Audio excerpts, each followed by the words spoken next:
After Orlando Pirates coach accused Tanzanian media of allegiance to the home side, today we ask, are sports journalists biased? Africa has a number of ongoing conflicts, but why is there no rolling coverage in international media? And we meet an award-winning newspaper cartoonist.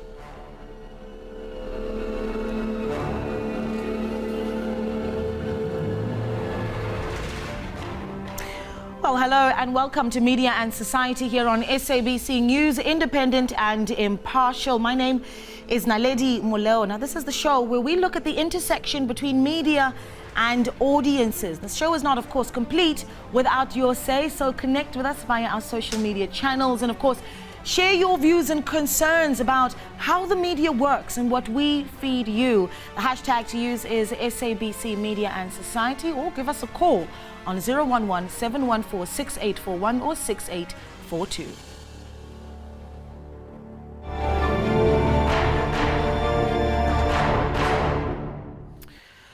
So when Orlando Pirates was knocked out of the CAF Confederation Cup by Tanzanian side Simba, coach Mandla Ncikazi shared his dissatisfaction at his team's treatment in Tanzania and his unhappiness at how local media reports. He believes that journalism there supports the local side, raising concern about bias in sports journalism. Now, this is what Mandla Ncikazi of Orlando Pirates has said about the media in Tanzania a few weeks back.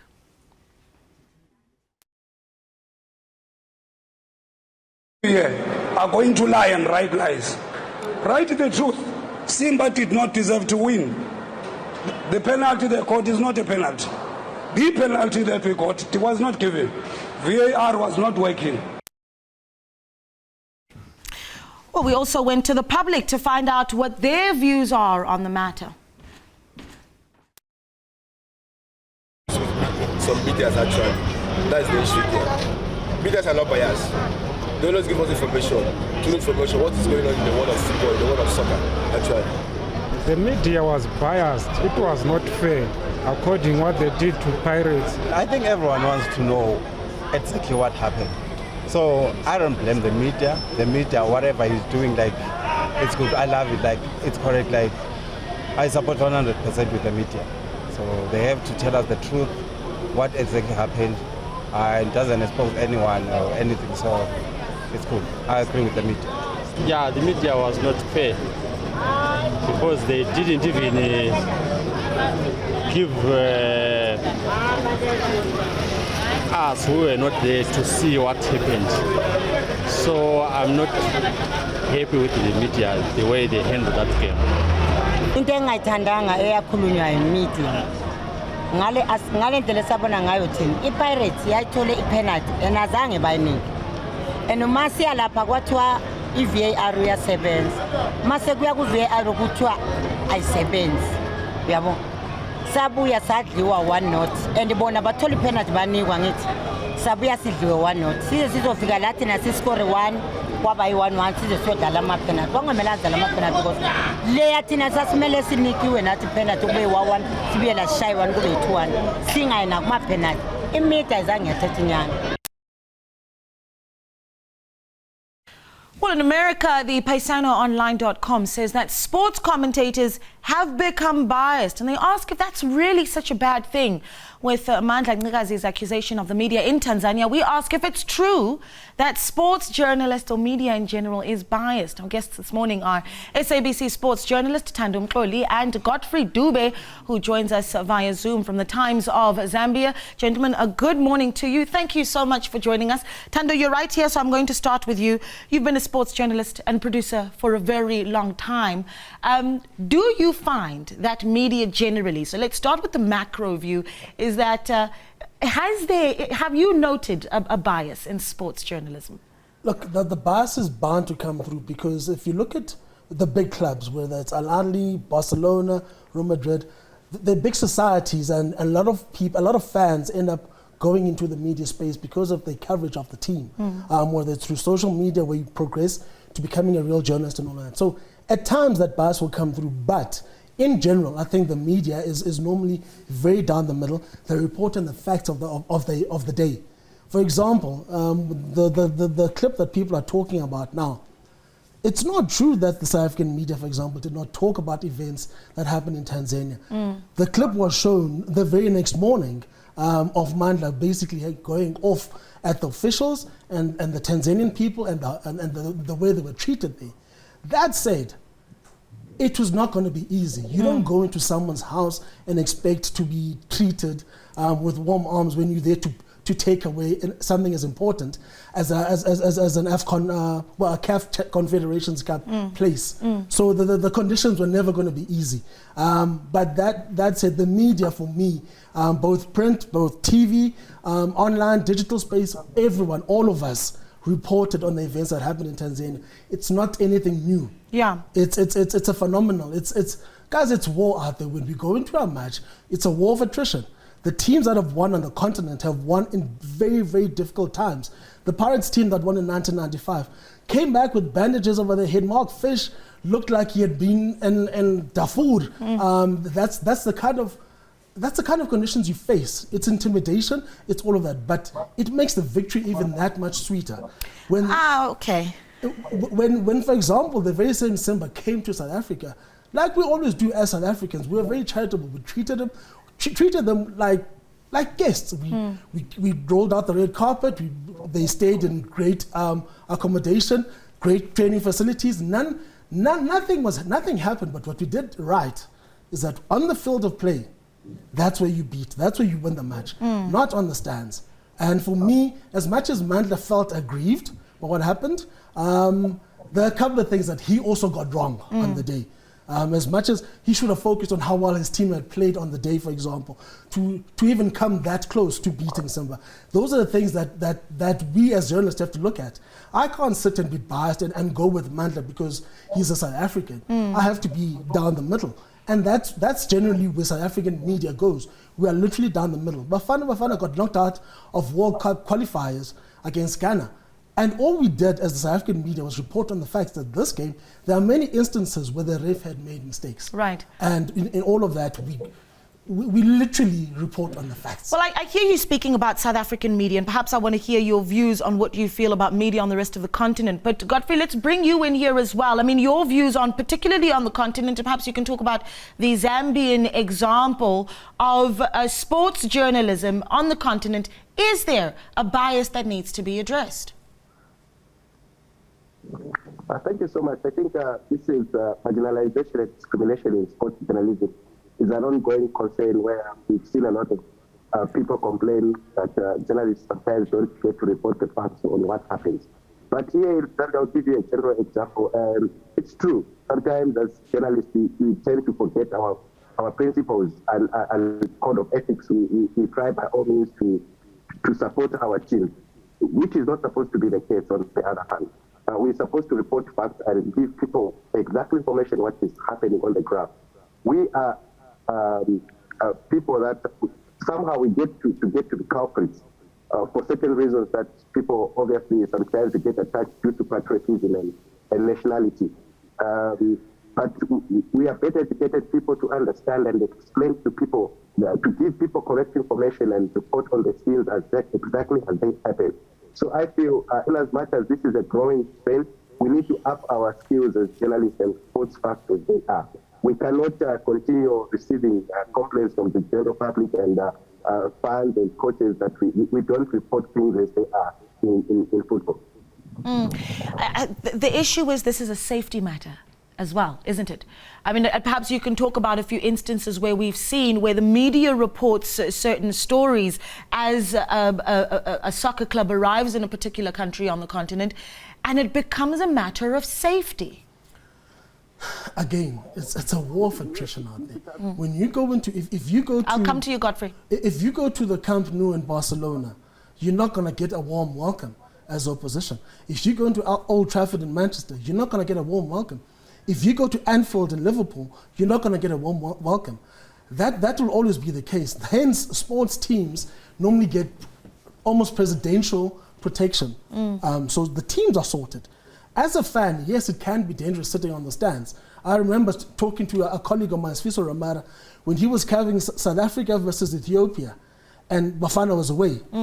And had Bafana won that match, you had a stadium which probably sits about 50,000 with almost 60,000 people there. Now, obviously, it's a volatile situation. If you win as the away team, yes, the media will be protected, the team will be protected, but as a fan, it can be dangerous. But that said, you're not going to beat your opposition by singing good songs and praying that you beat them. You need to intimidate them as a fan. So the situation, you'll never be treated like like you welcomed in the stadium. They might buy you a beer afterwards and be very kind to you, but during those 90 minutes, or even leading up to those 90 minutes, you are opposition. But I have, Tando, heard stories of fans that have traveled to other countries to watch a soccer match and have felt that they needed to buy even the T-shirt of the home team because they were afraid of being identified. Again, those are extreme situations. You can go anywhere with, and Al Ahly, for example, have got an ultra section. The fanatical fans who are very, who are over the top with their support. But that said, that's not the norm everywhere. You don't go around, you can go watch a TP Mazembe game playing Kaizer Chiefs and you'll be safe. Those incidences have happened. Even the very same match that we're talking about now in Tanzania, there were the handful of South African fans who were there to support Pirates. So the animosity might be there in terms of competitiveness, but also, guys, we are soccer fans at the end of the day, and there is a level of tolerance to some degree. Godfrey, I know you wanted to comment on this a little bit earlier when I raised the question of the media's responsibility in reporting, especially so that it isn't an impediment on people's safety, particularly fans. Yes, I think we should get things straight here. It's not always going to be an easy walk in the park when you travel to a foreign country or a foreign playing in the CAF Champions League or Confederations Cup. We expect fans to welcome you badly because it's the environment that they're used to. But we need to be strictly and careful with how we treat teams. Especially, I'll talk about the southern region and the northern region. When the treatment that we give these other teams when they travel to come and play in the southern region is different with the treatment they give us when we go out there, especially with the Western African countries. So it's a matter of us balance. We look at safety on the other hand and balance it with patriotism.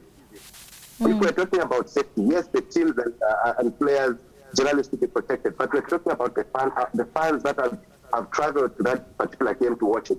Are they safe enough?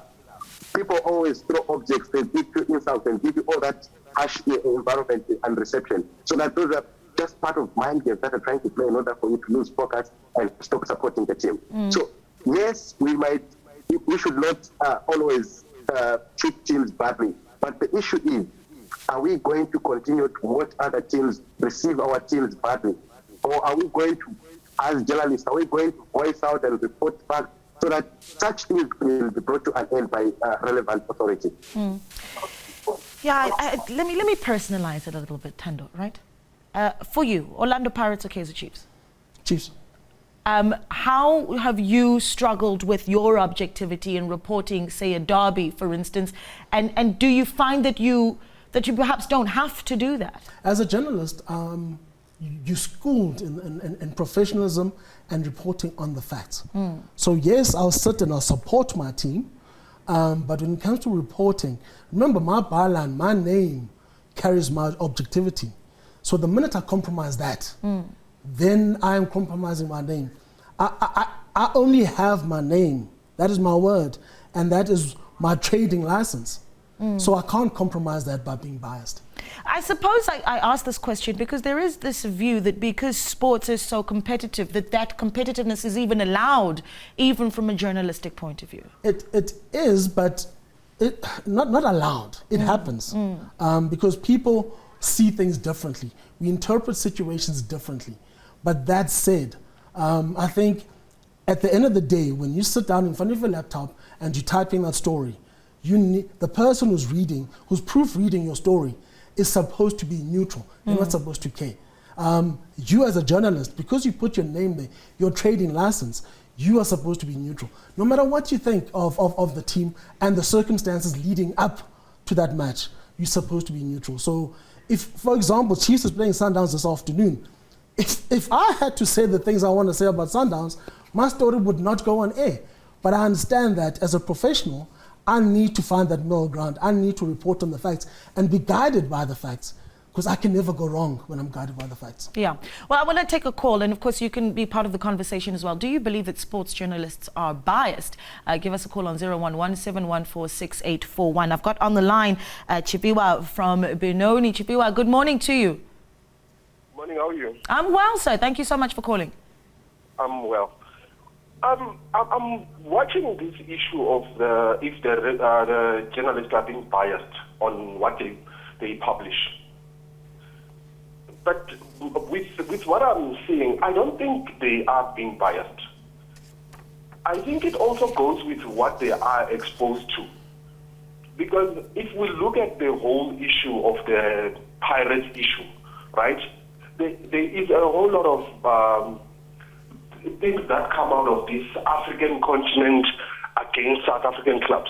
But now the question that we need to ask is, are our journalists being allowed access to those stadiums to witness such things? Because look at what, I'm going to name somebody as well. Vets coach went to Egypt, right? The treatment they got there, he mentioned it on the media, but it was never published. A lot of people came across it via things like your YouTube. What is our SABC doing to support those people when they come up with such accusations? What are our journalists doing? What are they researching to find out if this is true? There is a time where Chiefs was playing against the same Simba team, right? There were rumors that half of Chiefs were food poisoned. They had to take medication that made them weak and tired before the game. Such stories, what are our journalists doing about it? How are they following up on such incidents? Yeah.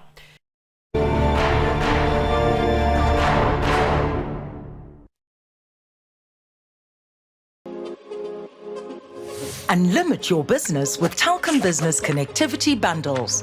Connect with an internet package suited to your business and reach more customers. Pay only $5.99 per month. Choose between fiber or LTE and get business internet, unlimited voice, and Mobiz Smart Marketing. Call 10213, click telkombusiness.co.za or go to any Telkom shop. Switch today to a smarter, more enhanced way of doing business. From the outskirts of South Africa's northernmost province to its urban heartbeat, we take you across the ancient lands and prehistoric secrets of Limpopo. Filled with historical and cultural treasures. To give you credible, diverse, and authentic homegrown stories and perspectives. Through the eyes and voices of our residents, newsmakers and reporters. We are your go-to newsroom for breaking news and updates. We are SABC News Limpopo. Your eyes and ears on the ground.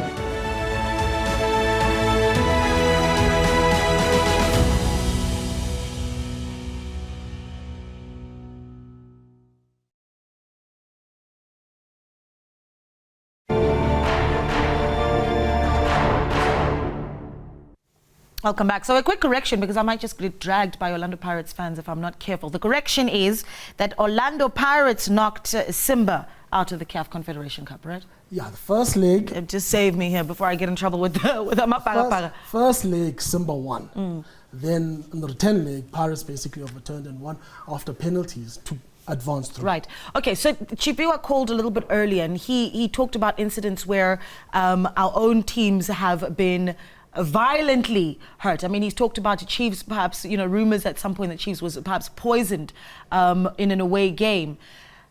and he says, what are our journalists doing about it? I wonder if we're putting too much responsibility on sports journalists, that your job is to report on the sports and that it's supposed to be the journalists that report on those types of stories. No, this speaks to another issue altogether, because in a situation in the past where journalists used to travel with the teams, so a story like that would break and you're at the hotel and you're there to cover it.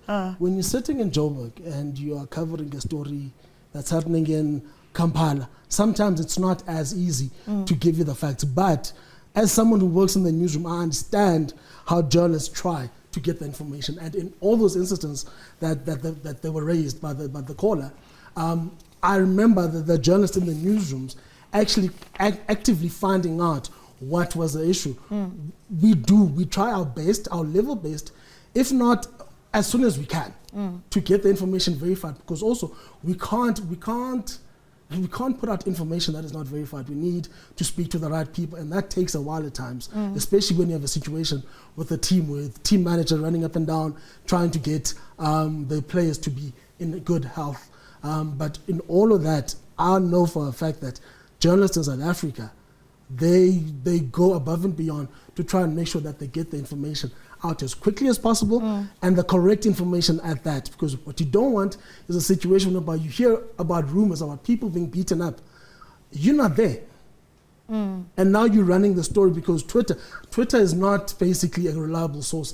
As journalists, we need to go beyond just looking at social media and saying this is what's happening. We need to access people who are at the ground. Sometimes we can't travel with the teams all the time, unfortunately. Yeah, I wonder if there's perhaps a need for oversight, right? And Godfrey, I'll bring you in here. Do you think that perhaps we should have some sort of investigation into criticism about journalists and journalism in CAF tournaments, and who should be heading up that sort of investigation if it is to take place? Well, I think that's a good question.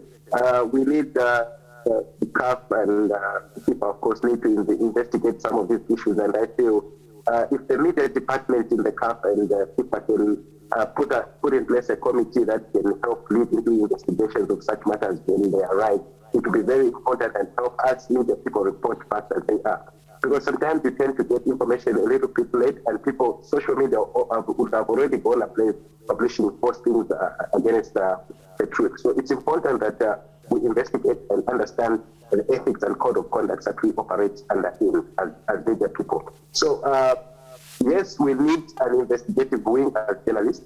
We need to practice our roles that we've been taught on how to investigate and run stories that are of public interest and of danger.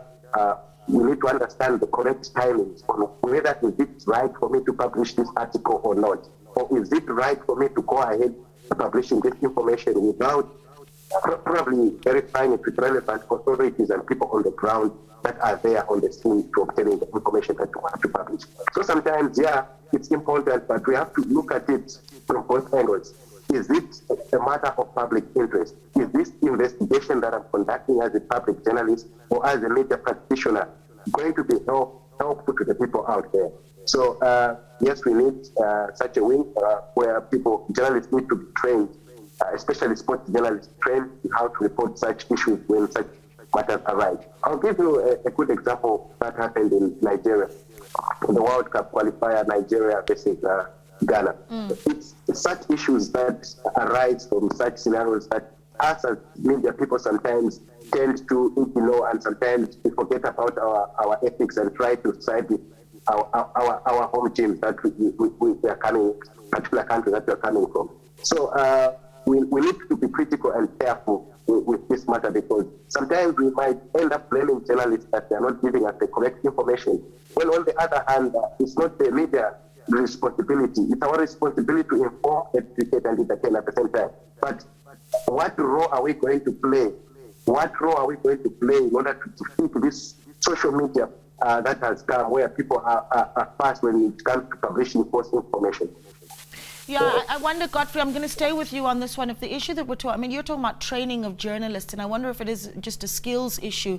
But I'm also curious about whether or not the issue of bias in media within sports is really just an African problem, and perhaps you can think of examples that are beyond the continent as well. It's beyond the continent of Africa. I'll give you a good example of England. If you look at how the media in England operates, you get to realize that there are a lot of things that we need to learn from them, and of course, some of the things that we need to criticize them for. I'll give you a general example. When England loses the game against any other country, England media always go away with publishing headlines of how the England team was badly treated, or how the team played well, and like focusing on other matters that were not actually accurate of that happened on the scene. So it's not only in Africa, it goes beyond Africa. It's a global issue where people get to discuss things. Probably they put patriotism first instead of their ethics. Yeah, interesting. Godfrey, thank you so much for giving us your time. We really, really do appreciate it. I'm going to wrap it up with you, Thando. Oversight, is that what we need? Yeah, in an ideal world, oversight would be, it would manage the whole conversation. It would be easier to report issues when they arise. It would be easier to investigate issues when shortcomings have also been done. Also, peer reviews. I mean, like, I've seen instances where Mark Stradom, for example, I remember when Pitso Mosimane was still coach of Bafana, and Bafana thought they had qualified based on the wrong information. And Mark Stradom from the Times was the first one to say, no, you guys are wrong. You haven't qualified, you haven't done enough to progress. That's peer review. We need more of that as journalists as well, because sometimes the bodies don't have the bite that is needed to keep people in check. But that said, I think I'm still happy with the standard of reporting in this country, because on the whole, we are all different people. We come from different backgrounds. We support different teams. We're not as biased as other countries. For example, a country like Spain, where Barcelona has got 4 daily newspapers. So the bias will come through in a situation like that. But in a situation like South Africa, whereby you'll have an editor who's Orlando Pirates, you'll have a Thando who supports Kaizer Chiefs. Between all of that, we'll find a middle ground and say, these are the facts. Let's stick to the facts. We're here to educate people. We're not here to promote any single team. Kaizer Chiefs has got its own PR team. That's their duty. So I'm still happy with the standard of reporting in the country. Yes, on the continent, maybe things can improve, but there's always room for improvement anyway. Yeah, Chipiwa talked about the responsibility of journalists, and I wonder if there's a role that we can play then as the public here at home, and to call on the SABC Sports, for instance, and say, Thando, we're not happy with a certain thing. There's nothing wrong with even police. You need your public to inform you of events. You need people to point you in the right direction. So yes, we do need that assistance, and it helps a lot. It helps keep people in check. We've had players disappearing. Remember, there was a person called Jabu Pule once upon a time. He disappears for a couple of days before a big game. But it's the public that come into the aid of the team and the media and say, look, go check over there. We saw him in that place. So it's a collective effort. In building our soccer and building our sport in general, we all need to work together and do our little bit to make sure that we live in a better sporting environment. Yeah, I like that open door approach. Well, thank you so much for joining us. It's been an absolute pleasure having you in studio with us, Thando Mxoli, SABC Sports journalist. And thanks as well to Godfrey Dube speaking to us from the Times of Zambia. Be part of the conversation as well. Get onto Twitter and share your thoughts. And of course, Thando said, the door is open for your criticism as well of the work done by journalists here at home. So get on Twitter and share your thoughts.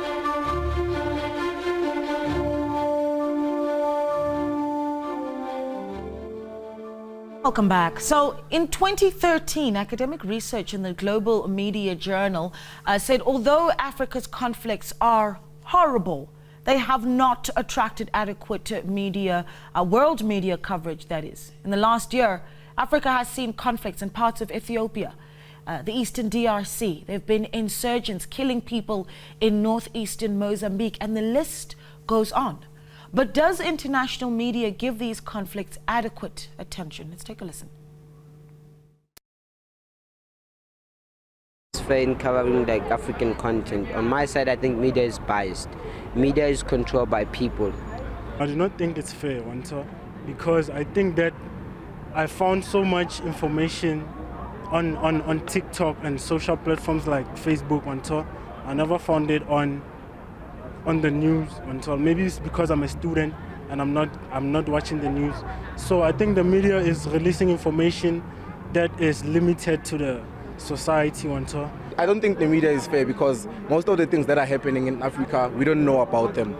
The media in South Africa mostly post or give us the content of things that are happening, like the wrong stuff, people that are smoking drugs, homeless people, but then they don't cover the things that are within the country, you know, because there are some things, maybe there are wars that are happening around, but then we don't know about them, you know. I don't think the media covers African wars, because when it's wars from overseas like Europe, Ukraine, we always heard about them. Every day is the Ukraine story, when they knowing that in Africa, when there's wars, you're also suffering, there's also consequences, things like that. But the media doesn't portray that much as it portrays from overseas, because there can be wars, for instance, but people from Africa don't even know that there was a war.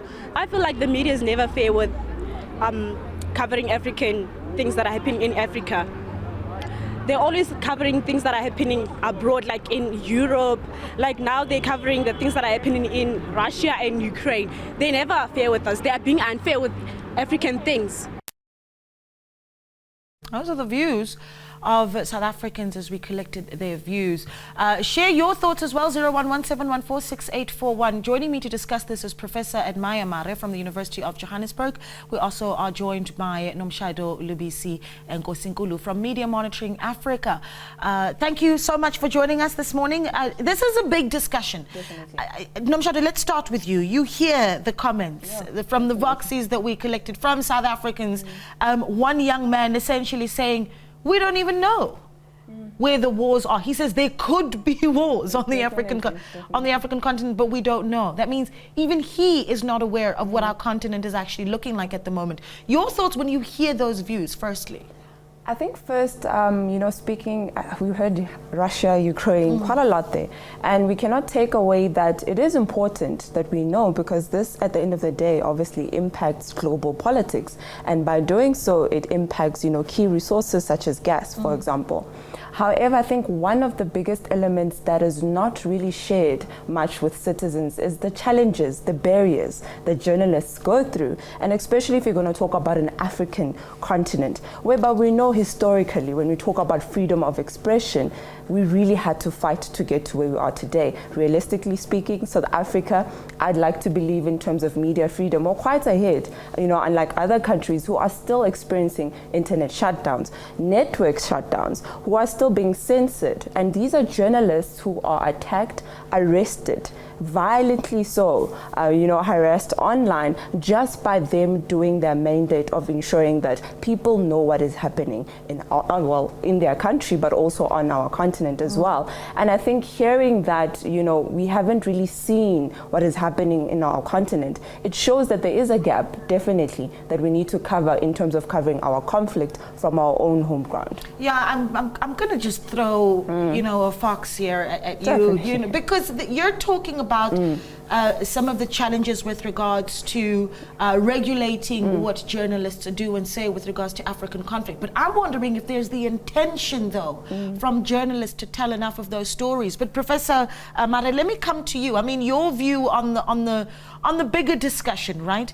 Are we telling the stories of African conflicts enough in the media on the continent, as opposed to what we do from a global point of view? Thank you so much, Naledi. Thanks so much for having me. Also, happy Mother's Day to everyone who is a mother today.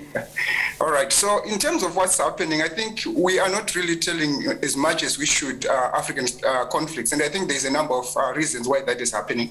One, the issue of political significance. Some of these countries, some are considered to be less significant and less important than others. So, for example, if you compare Ukraine and Russia compared probably to Burkina Faso, in the global scheme of things, generally, obviously, people are more inclined to focus on Russia than they would probably focus on what is happening in Burkina Faso, on what is happening in Mali right now, or what is happening in Ethiopia. So I think those are the issues that often come to play. So issues of political significance, but also issues of cultural proximity and geographical proximity. Generally, the international media often see some of these conflicts as less important because they are happening to people that are different from them. And for them, it doesn't matter because, it doesn't make sense for somebody to beam live images of countries that are very far away from people that you are trying to reach out to, and as a result, that also makes it very, very difficult for them to focus on these conflicts. But finally, the other issue that I also want to say is that there's also this fatigue, reporting fatigue or journalism fatigue around African conflicts. We have started to normalize conflicts in Africa and say Africa is an endemically conflict-ridden continent, and therefore people feel like, if you talk about conflicts, obviously it's Africa. But when it happens to countries that are not considered to be generally conflict-ridden, like for example Ukraine, then the world looks at it and begin to focus on it, and that's why you are seeing a lot of attention going to these countries, because they often see Africa as always at war with each other. So obviously when you focus on them, you feel like,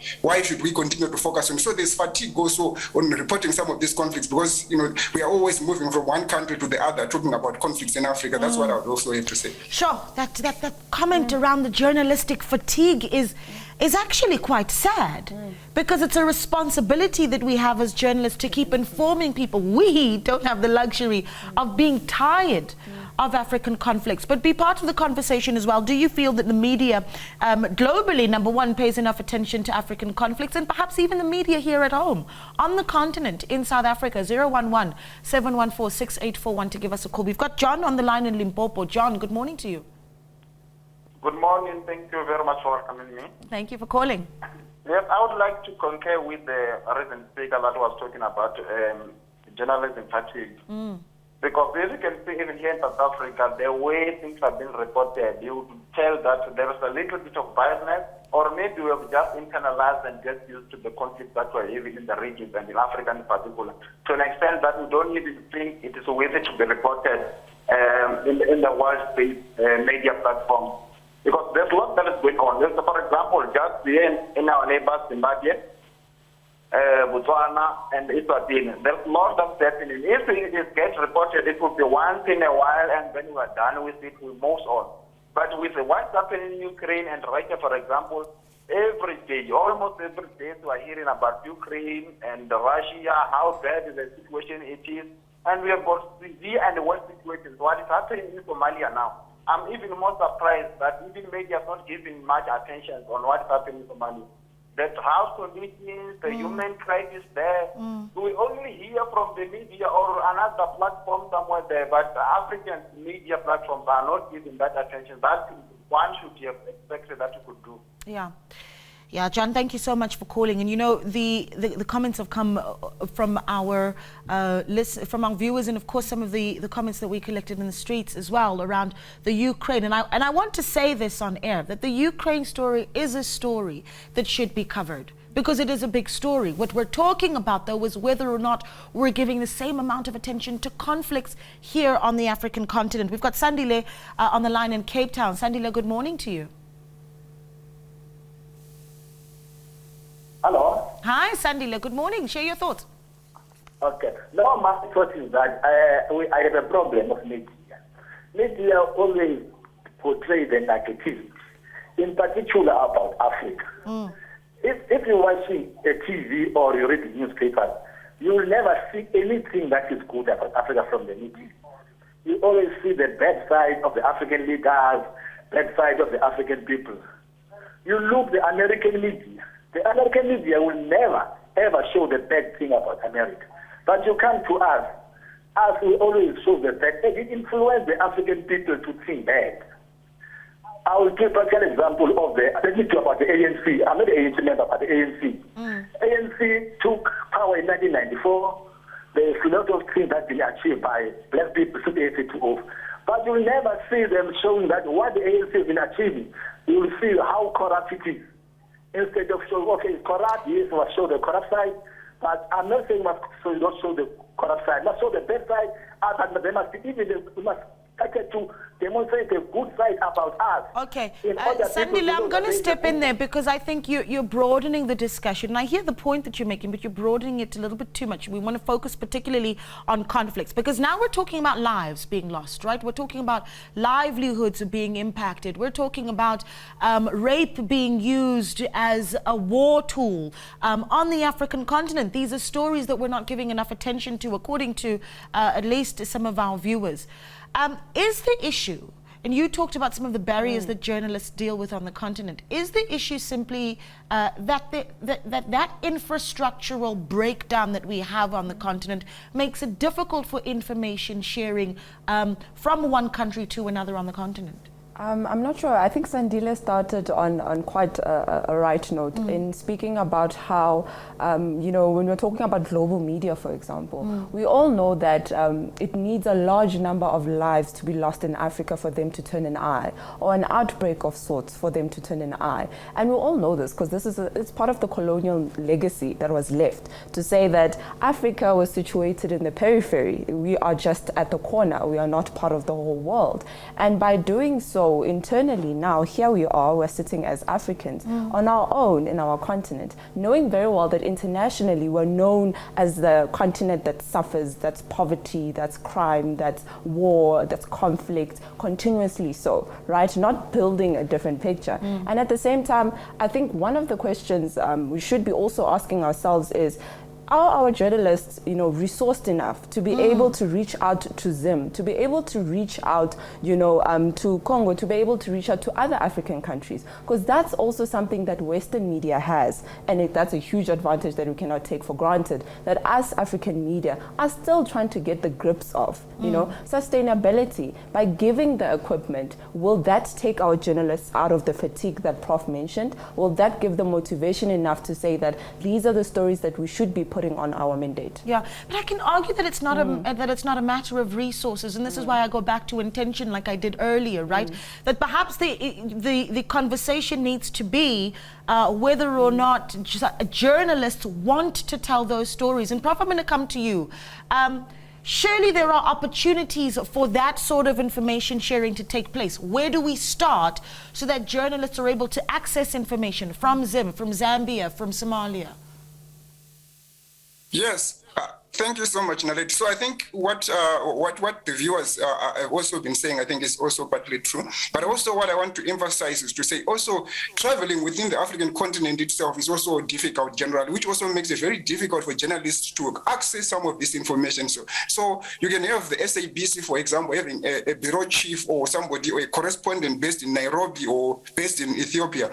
It's because they have the resources. But some of these television stations don't have those kinds of resources to be able to dispatch journalists that can actually stay for a longer period. Because these conflicts, you can't tell the amount of time that you have to stay in a particular space for you to be able to cover that particular conflict well, so that your audience can understand what's really happening. Sometimes it's only these Western journalists and Western media houses that have got resources that can actually come for 3-4 years to dedicate their resources focusing on this conflict. But as I have said, some of them end up just running around, just trying to get as much as they can before they leave and move on to another conflict. Those conflicts always come, you know, in different shades and in shades. So it makes it very difficult for them to concentrate really on one particular conflict and to tell us what really is happening, because they are always chasing for the next big story. So, you know, the chase for the next big story means that you don't focus more on that, you know, that particular conflict for a longer time, so that people can actually understand. That's why I was saying that you end up,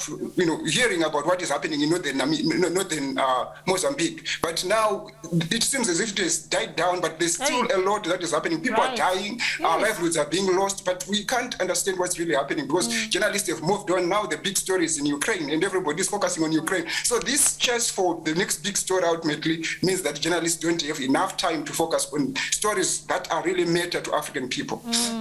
Yeah, still taking your call, 011-714-6841 to be part of the conversation. Do you feel that African conflicts are not adequately covered by international media and even the media here within the continent and here in South Africa? We've got Xolo on the line in the Eastern Cape. Xolo, good morning to you. Very good morning to you, and happy Mother's Day. Thank you, Dad. To all women of South Africa. My comment is very simple. Why I'm have concern about media. Then if you check the media, is always talking too much about foreign, black international foreign from the black countries. But they never even come forward and tell us how many white foreigners are inside in the country and why the white foreigners are treated better than the black foreigners. Like we got so many whites from Zimbabwe, they are inside the country in South Africa, but we never talk about it. And also media is very much taking sides in terms of the country. In the country, they don't talk about economics. They talk about crime only. They don't talk about what the police is doing, good things. They talk about bad things only all the time. Okay. They cannot speak about the right thing most of the time. Okay. And the last one. Quickly. Paulo, sorry, I'm running out of time. Quickly, please. The last one. I wanted also the media sometimes is doing good, but sometimes it's doing bad. But we can't write off even the good things done by the media. Okay, we'll be taking those things together. We appreciate the acknowledgement of when we do good, and we also appreciate the calls for accountability when we don't do well. Temba's in Midrand. Temba, good morning to you. Good morning, Naledi, and your guest there. So, quick question from my side. With the shrinking of newsrooms, does the media have enough resources to cover African stories? Because I know there's a lot of media houses who are cutting, and advertising spend is quite tough. So it's basically that question. Yeah, and I think that's a very good point, and Nomshado alluded to that as well. I'm running out of time, but quickly, why is it important for us to tell these stories for the public? Why does the public care? I think we need to go back to the role of the media, and I think journalists need to start reflecting on what is their core mandate to society. And the biggest thing is to make sure that we're informing our citizens on what's really going on, not only on a local setting, but on an African setting. But I must say and also add that there are media, houses that are actually doing, quite well in terms of reporting on conflicts as well. Well, thank you so much for speaking to us. We really, really do appreciate your time, Nomshado Lubisi, there from Media Monitoring Africa, and of course Professor Edmaya Mare as well from the University of Johannesburg. Well, whether it's taking a dig at politicians or basically documenting some of what happens in our country, the satire of newspaper cartoonists plays an important role in sharing opinions and views about what goes on in our democracy. So we visited award-winning cartoonist Bethuel Mangena to hear about his journey working as an animator. Take a look. Award-winning cartoonist Bethuel Mangena is the first black editorial animator to work for the Sunday World newspaper. He says the love to draw just about anything is something that's always been in him. I remember I was drawing my grandfather when he was herding his cattle, and I got in trouble with the teacher. She went and told my mother, she said, "Your son is not concentrating in class, he's busy drawing his grandfather." And that's when I discovered that I love to draw. Despite his natural skill, Mangena says he always felt that having a mentor was important. There's an old man that used to teach me how to draw. And, he used to tell me that, what I'm going to teach you, no school will be able to teach you. And the funny thing, I always tell people, he used to make me draw circles. He gave me this,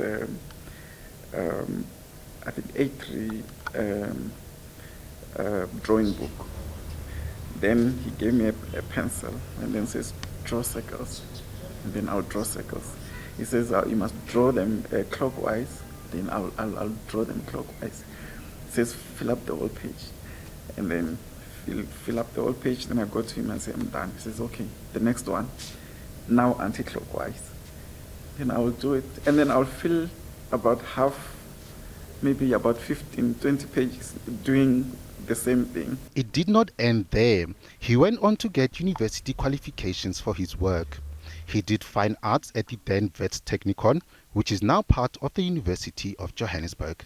He also went to Boston Media House to get a 3D animation qualification. Later, armed with a portfolio of his work, he went knocking in different places. I would walk to City Press. At the time, City Press, I think, used to be next to Ellis Park, which was not too far from the school.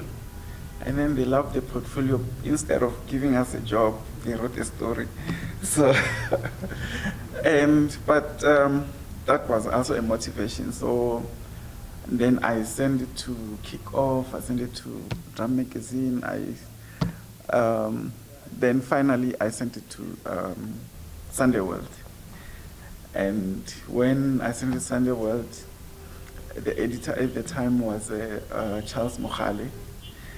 And he said, you know what, we need a black cartoonist, so let's give him a chance. Because he documents part of our country in a unique way, the public isn't always receptive. You know, every day when I post my cartoons on social media, I would get nasty comments from either politicians or supporters of those politicians. But, you know, the nice thing about how I do my work is I'm not fictional in my approach. I make sure that I'm always balanced. Despite the criticism, the joy is in the important accolades it comes with. I won the Vodacom Journalist of the Year, and I beat my mentor, Zapiro, whom I met for the first time in France. Last year, I won the Human Rights Award. I was competing with cartoonists from over 100 countries in the world. So, and for me to be chosen among those cartoonists and the amount of work that was submitted, it just showed that I'm doing something right, you know. The past 15 years, most of his artwork has been driven by current affairs. This week, it's the comment. It's about the comment Julius made when he said they've taken the wrong one this time. So for me, I felt that comment is very reckless, you know, because we have a high rate of gender-based violence in South Africa. Well, thank you so much for watching Media and Society, and we hope that you'll be able to join us next week, same time, same place. A happy Mother's Day to all Mama Ekaya, and have yourselves a blessed Sunday.